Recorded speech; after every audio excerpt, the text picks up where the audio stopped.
Hi viewers, welcome to our channel. ప్రస్తుతం మనతో పాటు దాము బాలాజీ గారు, సీనియర్ జర్నలిస్ట్, వారితో ఒకసారి మాట్లాడదాం. సార్ నమస్కారం.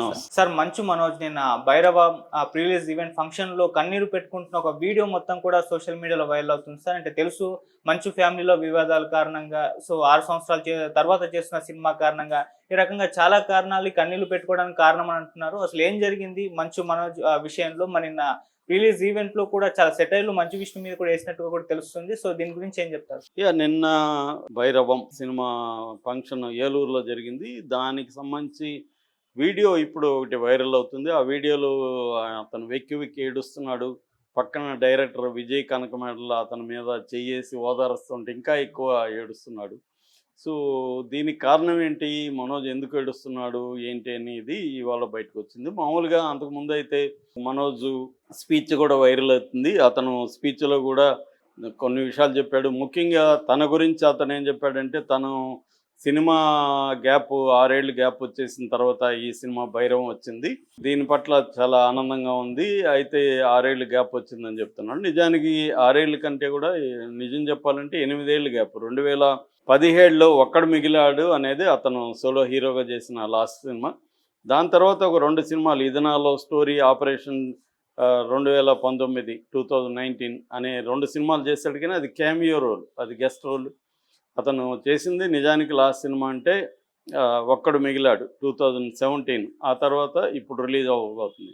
అంటే 8 ఇయర్స్ అతను సోలోగా చేసిన సినిమా తర్వాత గ్యాప్ వచ్చేసింది. ఇది కూడా సోలో సినిమా కాదు, భైరవం కూడా. ఇది యాక్చువల్గా తమిళ్ సినిమా గరుడన్.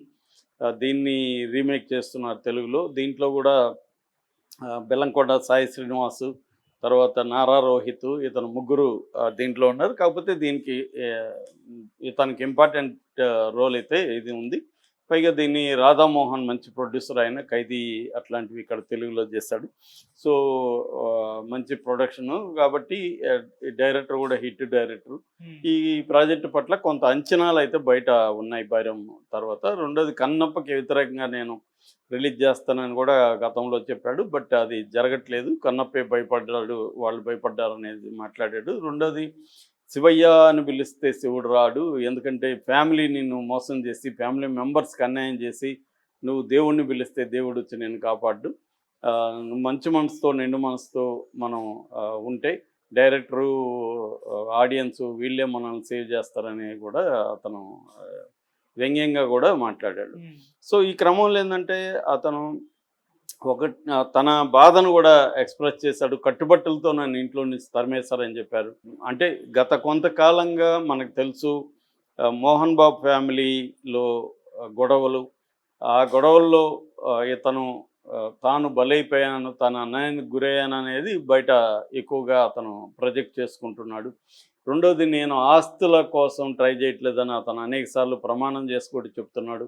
నేను ఆత్మగౌరవం కోసం చేస్తున్నాను, ఆ ఫ్యామిలీలో నన్ను యాక్సెప్ట్ చేయాలని నేను పోరాటం చేస్తున్నాను తప్ప నేను ఆస్తుల కోసం ఇంకో దానికోసం చేయట్లేదని అతను పదే పదే అంటున్నాడు. కానీ బయట పరిశీలించే వాళ్ళకి అలా కనబడట్లేదు. ఎందుకంటే అతను అక్కడ మోహన్ బాబు ఉంటున్న ఇంట్లో తను కూడా ఉండాలని కోరుకుంటున్నాడు. తను ఉన్నాడు కూడా, 1 ఇయర్ పైన ఉన్నాడు. కానీ మోహన్ బాబు ఏమి చెప్తున్నాడు, ఇతను తాగేసి వచ్చి, ఫ్రస్ట్రేషన్ ఉంది తనకి, తాగేసి వచ్చి స్టాఫ్ మీద చేయి చేసుకోవడం, వాళ్ళని బూతులు తిట్టడం ఇలా చేస్తున్నాడు. నేనెప్పుడు స్టాఫ్ మీద చేయి చేసుకోవడం అవి చేయను. వాళ్ళు మనల్ని నమ్ముకొని ఉన్నారు. మన ఏమన్నా తప్పు చేస్తే వాళ్ళని మందలించవచ్చు తప్ప వాళ్ళని కొట్టడం కరెక్ట్ కాదు. అది నేను చెప్తుంటే ఇతను వినట్లేదు, తాగేసి వస్తున్నాడు, అర్ధరాత్రి అపరాత్రి లేకుండా. ఆ అమ్మాయి కూడా ఇతన్ని ప్రోత్సహిస్తూ ఉంది. ఇలాంటిది నా ఇంట్లో సాధ్యం కాదని చెప్పాను అతను పదే పదే, అతను వినలేదు. అందుకని అతను బయటికి పొమ్మన్నాను అనేది మోహన్ బాబు వెర్షన్. ఇతనేమో ఆత్మగౌరవం ఇంకోటి అంటున్నాడు. నెక్స్ట్ ఏంటంటే ఆస్తులకు సంబంధించి కూడా వాళ్ళ వ్యాపారాలు ప్రధానంగా మోహన్ బాబు యూనివర్సిటీ పేరుతో తిరుపతిలో నడుస్తున్నది. విద్యానికేతన్ ట్రస్ట్ ఉన్నింది గతంలో, 93 నుంచి అది స్టార్ట్ అయింది. 2022లో మోహన్ బాబు యూనివర్సిటీ అయింది. దానికి ఛాన్సలర్గా మోహన్ బాబు ఉంటున్నాడు. సో దీన్ని ఇప్పుడు మోహన్ బాబుకి ఏంటంటే దాదాపు 78 ఏళ్ళు వచ్చాయి. ఆయన యాక్టివ్గా వెళ్ళి వ్యాపారాలను చూసుకునే పరిస్థితి లేదు కాబట్టి విష్ణు బాధ్యతగా అవన్నీ చూసుకుంటున్నాడు. విష్ణు, వాళ్ళ వైపు వెరోనిక, వీళ్ళు కొంత బిజినెస్ మైండెడ్ పీపుల్. అనేక బిజినెస్లు కూడా వాళ్ళు సమర్థంగా నడుపుతున్నారు. అట్లాంటిది దీన్ని కూడా వాళ్ళు చూసుకుంటున్నారు. దానికి ఒక పర్సన్ని ఇన్ఛార్జిగా పెట్టి ఇంటర్నేషనల్గా అనేక యూనివర్సిటీలో టైఅప్ కావడం, దాన్ని నెక్స్ట్ లెవెల్కి తీసుకుపోవడానికి ట్రై చేస్తున్నాడు. ఈ అబ్బాయి ఏమో ఎక్కడ ఇన్వాల్వ్ కావట్లేదు, బిజినెస్లో ఇన్వాల్వ్ కాకుండా అటు ఇటు తిరగడం, డిసిప్లిన్ ఉండకపోవడం, సినిమాలు సరిగ్గా చేయకపోవడం, ఈ లోపల భార్యకి విడాకులు ఇచ్చేసి ఇంకొక విడాకులు తీసుకున్న ఆ అమ్మాయిని పెళ్లి చేసుకోవడం, భూమా మౌనికా రెడ్డిని. ఆ అమ్మాయికి ఆల్రెడీ బాగుండడం, ఇవన్నీ వీళ్ళకి నచ్చట్లేదు. అంటే తన వ్యాపారాలు చూసుకోవడం, ఇంటిని చూసుకోవడం, ఒక బాధ్యత గల కొడుకులాగా లేదనేది ఒకటైతే, రెండోది తమకు ఇష్టం లేని పెళ్ళిని చేసుకోవడం, తమకు ఇష్టం లేకుండా ఇంట్లో వచ్చి బలవంతంగా ఉండడం. వాళ్ళమ్మ కూడా కొంత నిజానికి ఆమె నిర్మలాదేవి వీళ్ళ మదరు, ఎవరు మనోజ్ మదరు, వాళ్ళ విద్యాదేవి అని మన మంచు లక్ష్మి అండ్ విష్ణు మదరు. ఆమె చనిపోయిన తర్వాత వాళ్ళ చెల్లిని ఈమెను పెళ్లి చేసుకున్నాడు మోహన్ బాబు. అయినా కూడా సొంత తల్లి కూడా ఇతన్ని సమర్థించే పరిస్థితిలో లేదు, ఇతను అలాగా బిహేవ్ చేస్తున్నాడు అనేది పెరిగిపోయింది. ఇతని గ్రడ్జ్ ఏంటంటే, మనోజ్ గ్రడ్జ్ ఇదంతా కూడా విష్ణునే చేస్తున్నాడు. విష్ణు మా నాన్నని మా అమ్మని ఇన్ఫ్లుయెన్స్ చేసి వాళ్ళని మైండ్ మార్చేసి నాకు వ్యతిరేకంగా చేస్తున్నాడు. ఇదంతా ఆస్తులు కొట్టేయడానికి విష్ణు చేస్తున్న పన్నాగం అని ఇతను ఆరోపిస్తున్నాడు. సో ఇలాగ వీళ్ళిద్దరి మధ్య గొడవలు జరుగుతుంటే, రెండోది ఏంటంటే, ఇతను ఒక పక్క వ్యాపారాలు ఇంటికి సంబంధించిన బాధ్యత తీసుకోకపోగా అక్కడేదో కష్టపడి విష్ణు డెవలప్ చేస్తుంటే అక్కడ అవకతవకలు ఉన్నాయని, అక్కడ ఇంకోటి అని, అక్కడ ప్రజల్ని స్టూడెంట్ని రెచ్చగొడుతూ మనోజు అక్కడ పోయి గొడవ చేయడం ద్వారా అక్కడ ఇంజనీరింగ్ కాలేజ్కి బ్యాడ్ నేమ్ వస్తుంది. ఎందుకంటే వాళ్ళకి ప్రధాన ఆదాయ వనరు ఇంజనీరింగ్ కాలేజ్. అక్కడ దానికి మంచి పేరు కూడా ఉంది. ఎస్వి ఇంజనీరింగ్ కాలేజ్ తర్వాత గ్రూప్లో 3-4 ప్లేసుల్లో అది ఉంది. దాన్ని ఆ పేరుని వీళ్ళు చెడగొట్టడానికి ఇతను ట్రై చేయడం అనేది వీళ్ళకి చాలా బాధగా మారిపోయింది. అట్లాగే దీన్నంతా కూడా బయటికి తీసుకొచ్చి మీడియాలోకి ఎక్కిచ్చేసి, మీడియాలో వీళ్ళ ఫ్యామిలీని గురించి ప్రతి ఒక్కరు నెగిటివ్గా వీడియోలు చేయడము, పోస్టులు చేయడం అనేది కూడా వాళ్ళకి ఇబ్బందికరంగా మారింది. అంటే ఇంటి గుట్టు మనం లోపల పరిశీలించుకోవాలి, కానీ ఇతను దీన్ని బయటికి తీసుకొచ్చేసాడు.